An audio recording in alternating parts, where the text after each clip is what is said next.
Alright, so for those of you just tuning in, we're about to spectate a 2v2 on the map Team Acropolis between my higher rated viewers as part of my weekly Twitch TV live streams. If you want to get in on this, you can find my live streaming schedule by going to my Twitch page and scrolling underneath the video player there.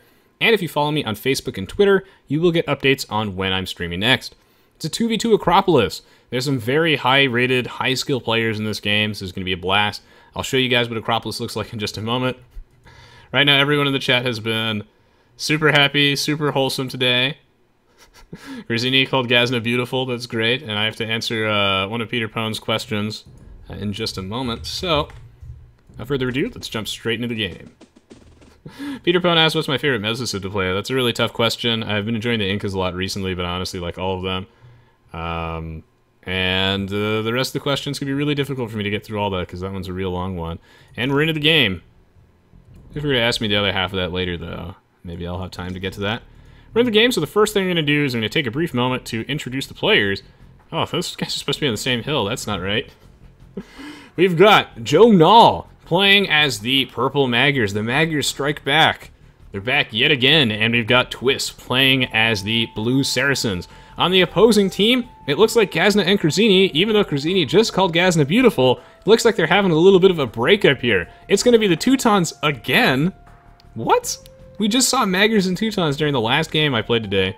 And then Gazna's going to be playing as the Turks. So this is... That's not right. No. They're both supposed to be on the same hill. That's the whole point of Team Acropolis. They are actually on the same team, but it looks like they're just not quite getting along here. This is going to make things rather difficult for these two to defend. It honestly shakes up the whole dynamic of this, so... What happens when you're playing as the Turks and the Teutons and your map is kind of weird and unfair? Well, we're going to find out. Why does this matter? Before I talk too much about strategy and civ choices, because normally I like to do a lot of that during my videos just to try and improve your overall understanding of the game, first thing I'm going to talk about is the map. Because Acropolis is a map where players start on a hill. You actually cannot build on this specific rocky terrain, but rather you have to build on... you can only build on the grass and obviously the low ground area. So it's very easy to defend the hill that you start on because units that are on a higher elevation deal more damage and take less damage. It's a 25% multiplier both ways.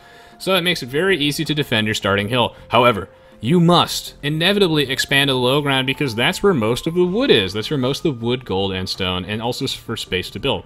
These tree lines are like little bonsai gardens. So eventually, you have to move out to the low ground where things are dangerous, inevitably going to move you closer and closer to your opponents. And speaking of imbalanced maps, check out this, Joe Nall. It's time to spam some res rigged in the Twitch chat, guys, as Joe Nall has a stone mine at the back. He's got a gold mine as well, and 2 forests, where if we compare the corner of the map here, because this is always a point of contention when you're playing Acropolis, Grazini, comparatively, he has a forest here, so it's not completely broken, but overall, though, not having access to a safe gold and safe stone is going to be quite devastating for him. So overall, the map is significantly in the favor of Twist and Joe Nall. But what makes Age of Empires 2 so interesting as a game is the random maps. What do you do when your map is imbalanced?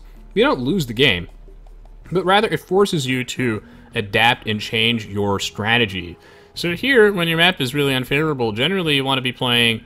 well, okay, so basically for Twist and Joe Nall, it's going to be in their favor for them to actually play a little bit more defensively because they have all these easily to defend resources at the back.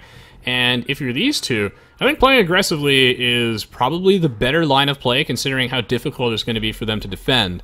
They only have 1 wood line at the back, so if they can keep all the pressure on the opposing side of the map, the best offense can be a strong defense in this situation. They need to keep the battle line away from the front of their own bases.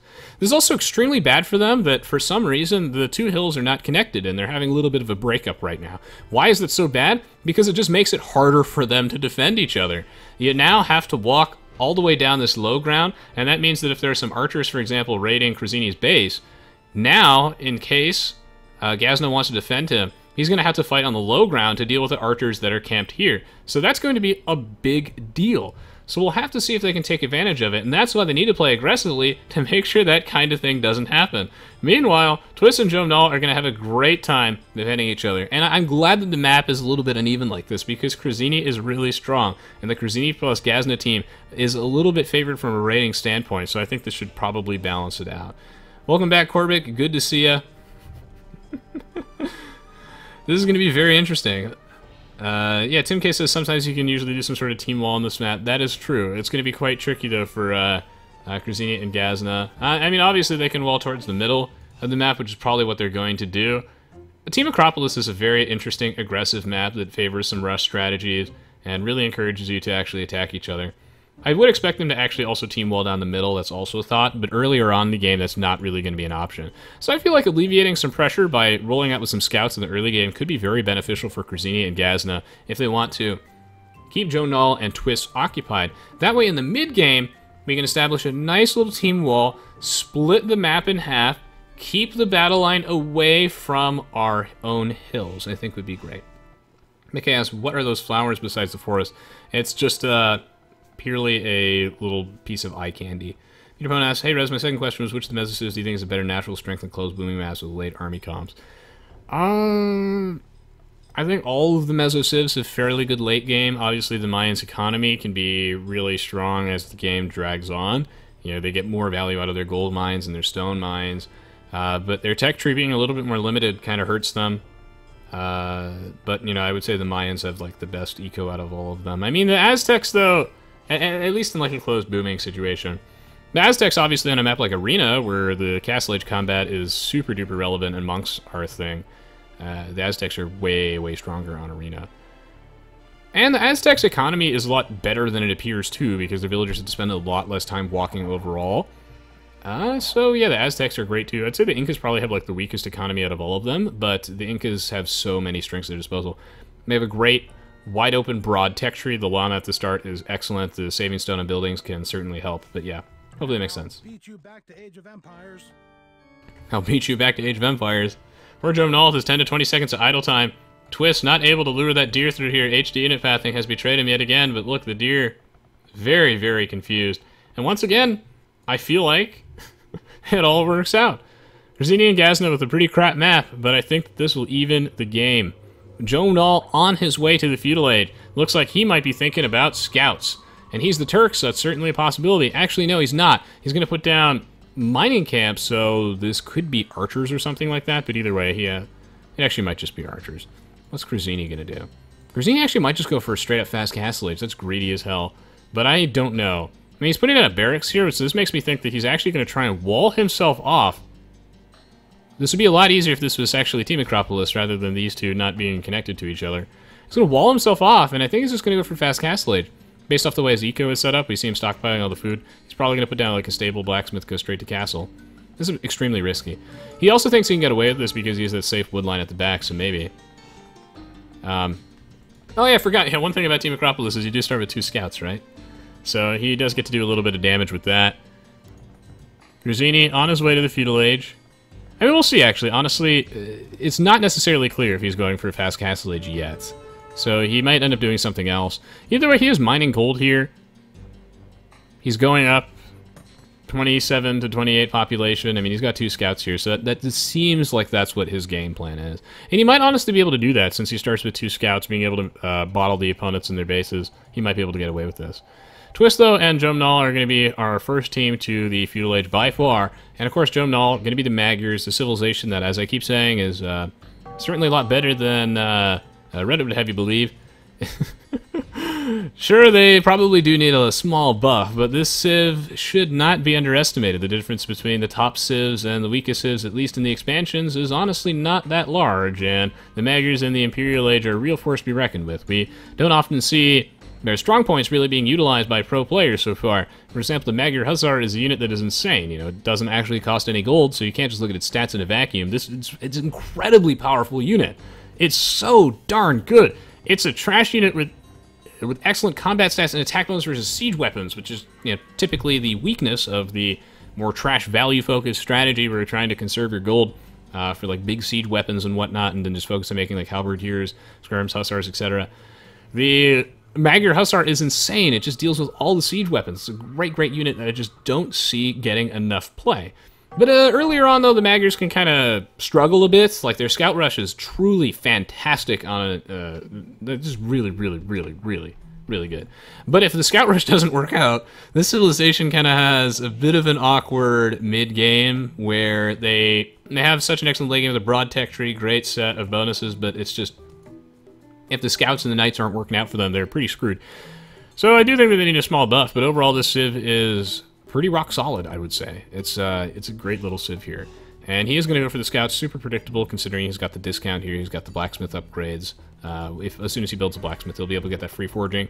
He might just do that. Jobnal going to apply a lot of pressure. Obviously, this is going to be great for him because these guys have a very difficult to defend map. Is Kazna just going straight for a... No way. This is absolutely ridiculous. And not a good idea by any stretch of the imagination. What is this madman doing? The disrespect. Gazna just flexing.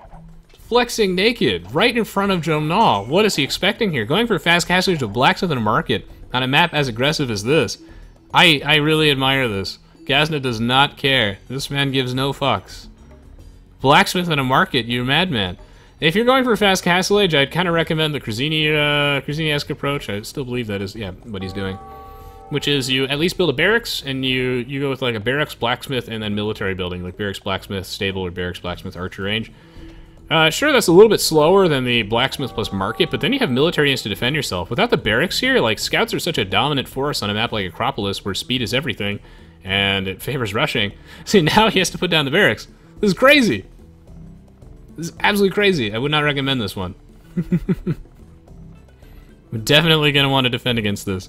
So he's going to put down the barracks, make a couple spearmen. I think that will keep him alive for a little while, but yeah, certainly an awkward situation for him. Jomnal with a very well executed early game scout rush. Grazini actually has his own scouts stationed at the back here, trying to find an opportunity to help out his friend as Gazna kind of caught with his pants down. But Gazna has so many villagers on gold. What is his plan? Is he going to go for knight? He is going to go for knights. Interesting. So blacksmith market into knights.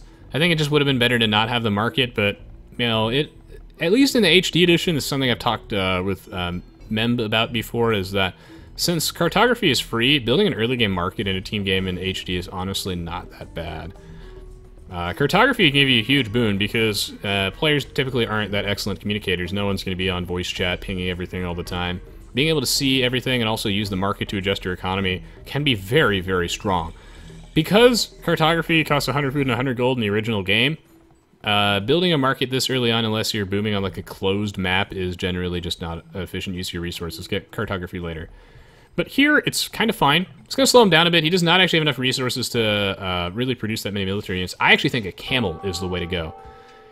That would forfeit a little bit of offensive pressure. It's just like these little things, and I hope that this is useful for your guys' own gameplay, but I feel like a camel there would have been the appropriate reaction because he has access to those. Meanwhile, Jomnal sees the weakness in Gazna and is also going to try and put the nail in the coffin, close this game out with a forward. That's pretty bold.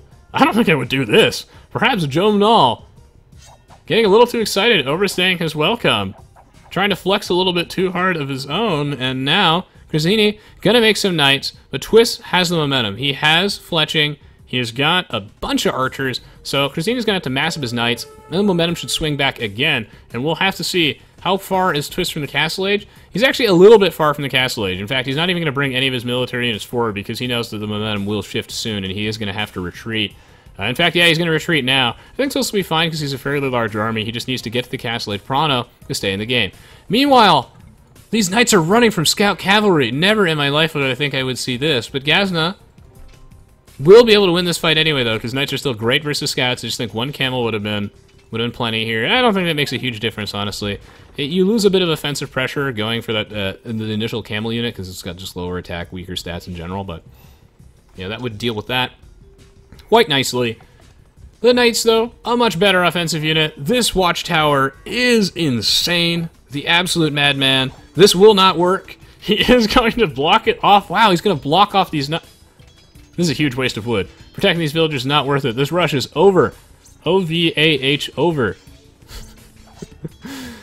Oh, man.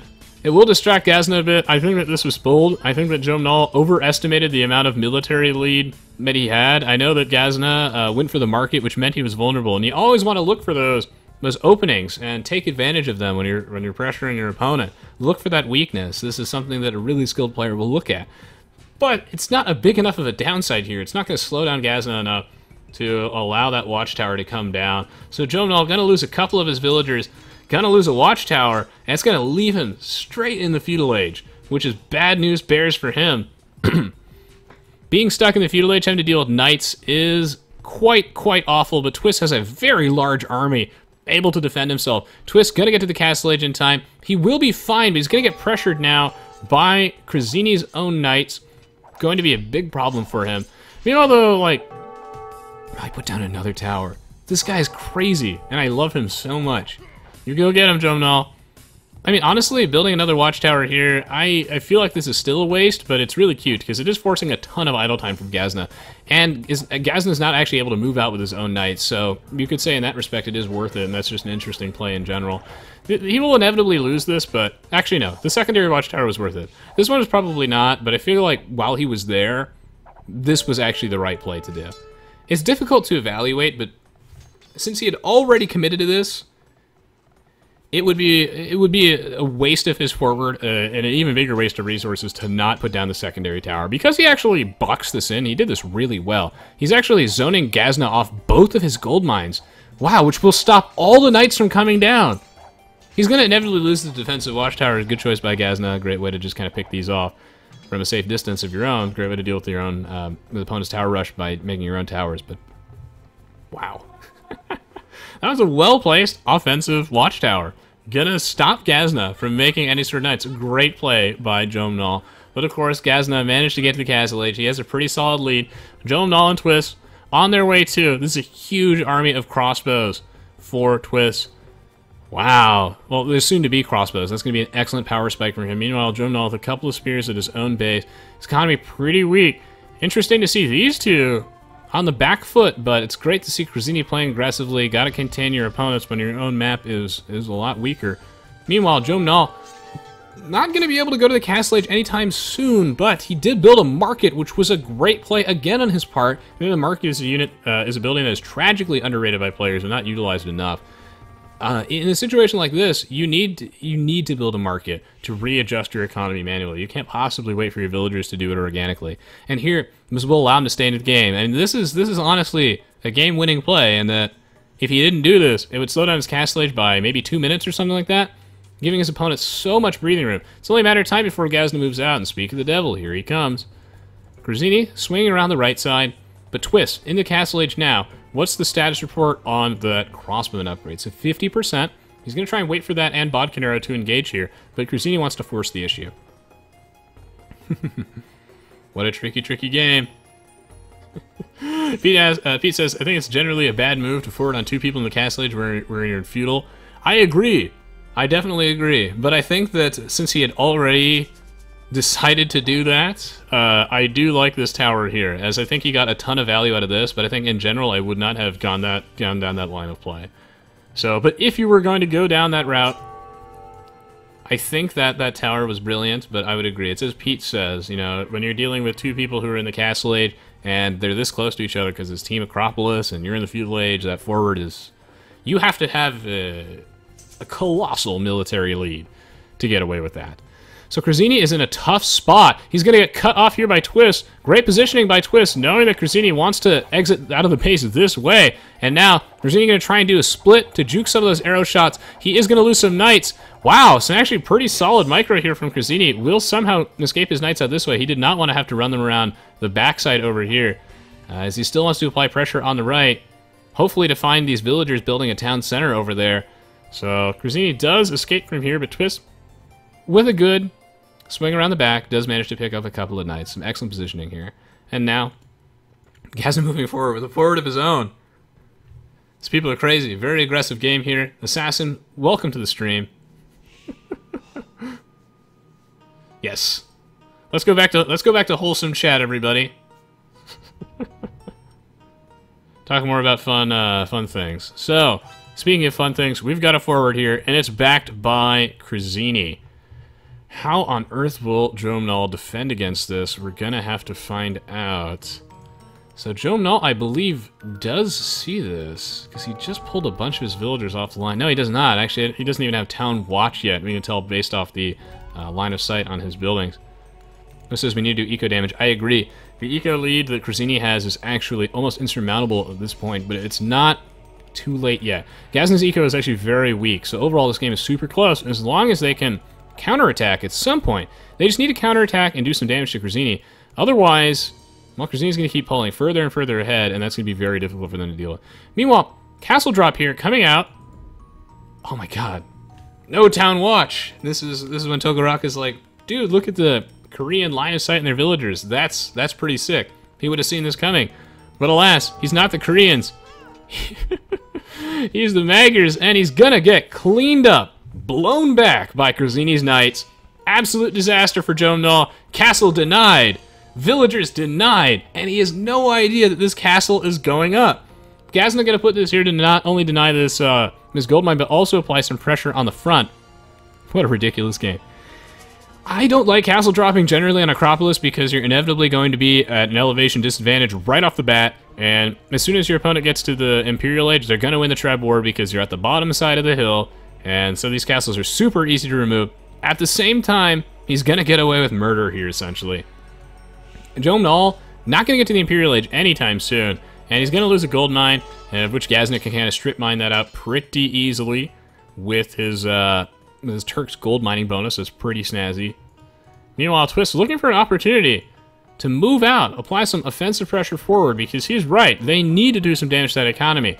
Twist going to put down a university. This is actually for the ballistics upgrade, to make his crossman just a bit more potent. That way Krazini can't pull any moves like he did before and escape. Twist pinging some knights. +2 defense, prioritized moving forward with his own Janissaries. Gukung Goofy says, if you could answer my question a little earlier, I'd appreciate it. I can watch this again if you upload this to YouTube. What was your question? I said, do you think it would have been a waste if Krazini and Gazna walled super early? That's a really difficult question to answer. I feel like it would have been for them to go to a team wall. It would have just taken too many of their own villagers and too much resources. Depends on how early you mean. If you meant like feudal age, I do think that would have been too slow and just it wouldn't have worked at all. Yeah, it would have been too slow. There's too much area to cover here. It costs too much stone. Have to pull off too many villagers. But it's a reasonable thought. I think at this stage of the game, a team wall is certainly not out of the question. But they're the ones applying the offensive pressure, so they don't actually need the wall. They can conserve the resources. Gazna getting a little bit excited, applying a lot of pressure with his own Janissaries at the front. But Jomnal gets the castle up, well-placed defensive castle, and he's going to seize the momentum back. He has his own knights in here, going to mop up this army. This is great, because Jomnal is kind of on the back foot. He does need to deal with those Janissaries, and he's going to do it successfully. So well played, Jomnal. Holding the line, but Gazna has the lead still. Those knights are going to get mopped out. But really all he needed to do was buy himself some time. I say that, though, but buying yourself some time... Oh, this Siege Workshop is so bold. Buying yourself some time only does so much when your opponent has a colossal, ever-growing eco lead, like Krazini does here. Misses some seriously fully boomed Teutons. And they have to do something. They have to move forward because Jomnal is losing this battle very, very steadily. And Krazini only getting stronger. They have to do something to mitigate this eco lead. And Jomnal needs to build up some more town centers. He's got one at the back. So finally kind of taking advantage of the strong map that they have. But his eco, and he's got 4 town centers. He just needs to really put them to good use. And Twist needs to start winning some battles, but he can't really do that because Krazini now in the Imperial Age, yeah, getting the immediate plate barding armor. He's going to look for Cavalier, and as soon as he gets a power spike, he's going to move out. Krazini is a very capable player, as Heisenberg Aoe says. Gazna, I don't think is going to be... Yeah, Gazna is like 40%, 30% of the way to him. So he's on his way. But right now, all eyes on Krazini. See, here's the thing. And this is something I keep emphasizing in my videos, is that you want to attack in sync with your power spikes. You need to be cognizant of when you have an advantage. And this is something that's just going to take practice. The more Age of Empires you play, the better able you will be to leverage your tech lead. Krazini got the plate barding armor, and as soon as Cavalier was out, he just immediately moved out. Because that's when he's going to have the biggest lead, and he doesn't want to give Twist any more time to build up. However, though, Twist, with a couple defensive monks, going to react immaculately to the situation. making a couple monks here is going to be the winning play, which hopefully I've showcased in some of my most recent co-casts with Zach. Hopefully you guys have been seeing the elimination draft games where the monks have been really paying dividends. Ooh, the focus fire here. Oh, so close. So close. CJ, thank you so much for the 2-month resub. I really appreciate the support. Even if you guys only watch my YouTube videos and don't get a chance to watch my Twitch stream much, if you take the time to subscribe to me on Twitch and maintain that subscription for just $5 a month, it really makes all the difference. Thank you, thank you. Anyway, into the game itself. Rosini, applying a lot of pressure, gonna finish that siege workshop now. Twist, I think, is basically dead. This power spike is looking more than kind of bad, my friend. This power spike is going to be more or less the end of the game for him. Ah, Joe Null says he didn't have wheelbarrow. That explains why his eco is so weak. That's going to make a huge difference at this stage in the game. You need to get wheelbarrow at around... It's heavily situational, as the Viper says, and I always go with the Viper's analysis because he is debatedly the best Age of Empires 2 player in the game, so what he says, probably correct. The Viper says that, you know, wheelbarrow timing is situational. It's going to vary from game to game, but it doesn't take the Viper or an expert to tell you that Joe Null should have probably had it by now, so he's aware of it. Oops. Probably want it, you know, around the 30-ish villagers is generally a good rule of thumb. It's a huge boost to your economy. It's actually a technology that when I was a little kid, I didn't research it because I wanted my resources to be in perfect increments of 10. But if you're not 7 years old, you should probably... If you're not 7 years old, that logic doesn't hold, so you should probably get wheelbarrow earlier. It's a big boost to your economy. Having villagers move faster. Villagers spend so much time walking that you really want to make sure that they move faster, and they also hold more resources. So, and they work more efficiently. Wheelbarrow and handcart are a huge boost to your economy. Can't delay that. Makes a huge difference. Once you master those timings, you're pretty much good to go. Get double bit axe and bow saw for the most part as early as humanly possible. I know, just a guy. It's hard being 7 years old. Welcome to the stream, LB10. Great to see you again. It's been quite a while. I'm doing great. Hope you are too. Good to see you. Good to see you. Oh my, oh my. Also, wheelbarrow has like that tiny odd benefit of making you slightly more resistant to rushes because your villagers move a little bit faster. It can certainly have some benefits. So I think they're gonna call GG. I think this was an excellent game here. Of course, there's nothing they can do now that Gazna is an imp. He's got the bombard cannons out because of free chemistry. Basically able to apply the killing blow. This is a great gameplay on all sides, but in the end, Krazini, they never really got to make the offensive play on him, and this is exactly what I was talking about earlier on. When your map is crap, you want to put the fight far away from home. I think Krazini would have had some difficulty defending against this, and he was always the playmaker. As a result, they were never really able to take advantage of the bad map. Krazini got a huge, huge eco lead, and was just able to snowball the game with the Paladin upgrade. Not bad, not bad. Teutons are honestly a really underrated civilization. Like, they've got a really strong economy, they got great defensive options. If the last game didn't crash, you would have seen some Teutonic Knight Rush. I have a Break the Meta episode on that, though, if you want to see some Teutonic Knights being used as a rush unit. That has some merit. Turks, getting some good gameplay here. I think that, you know, Joe Null is like a little bit too aggressive there, but I think that was probably fine. At least he got some good value out of it later, but you know, probably a little bit too aggressive. I think that these guys just kind of lost primarily to, one, they got contained. You know, they didn't really get to make too many offensive plays, and that just came down to a couple small little things. You know, poor Twist lost his army to those knights. If he won that battle, this might have been a different game, or if they were able to move out earlier. I'm not sure how many opportunities they had. And also, they just didn't get to the Castle Age in time. I think that both of them were a little bit slower on that. And Krazini got away with his fast Castle Age. Gazna sort of did, but I would say that it was kind of even on that side. So, yeah, and it was also nice of Krazini to get this wall up here. I mean, this was not cheap. He even had a hole over there. But he managed to get away with it. Really solid game here.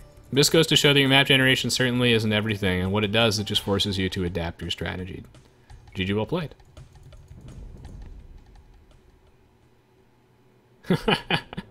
I think Twist and Joe Null played very well too. Flappy Birds Day. Urban cohort starting the birthday train again. For those of you who are curious, my actual birthday is September 1st. But I appreciate it regardless. Yeah, forgetting to get wheelbarrow hurts a lot. It's the type of thing where you shouldn't really, you know, it's whenever it fits the most. into your build is when you should get it. It's really going to vary from game to game because sometimes you just don't have that 175 food and the bit of wood to spare to get wheelbarrow or the town center time to do it, but it's a huge boost to your economy, and it's something that, you know, I can't even tell you, like, I've actually lost games, I think, because I got wheelbarrow way too late, or I forgot to get handcart or something like that. There's some pretty key technologies. That and, like, double bit axe and bow saw. Great game here. Looks like everybody was doing a solid job building up their economy, but as expected, Cruzini had a bit of that eco lead. Didn't even need the team wall. Very, very impressive. Twist, with such a large army of crossmen, almost managed to win that fight. But Cruzini, yeah, it's really like the tech lead here, I think did them in. They got to the Castle Age first, they got to the Imperial Age first, and as a result, great game here. Hope you guys enjoyed this one. Please, dude, let me know in the comments below if my commentary was helpful and entertaining to you. It always makes my day to read nice comments on Reddit or on YouTube or on Twitch. You know that I helped you learn and you really enjoyed the content. It makes all the work that I put in worthwhile. And of course, as always, thank you so much to those of you who take the time to show your support for the content that I do for games beyond just Age of Empires 2. Actually watching it helps a lot with not only my own sanity, but the longevity of the channel.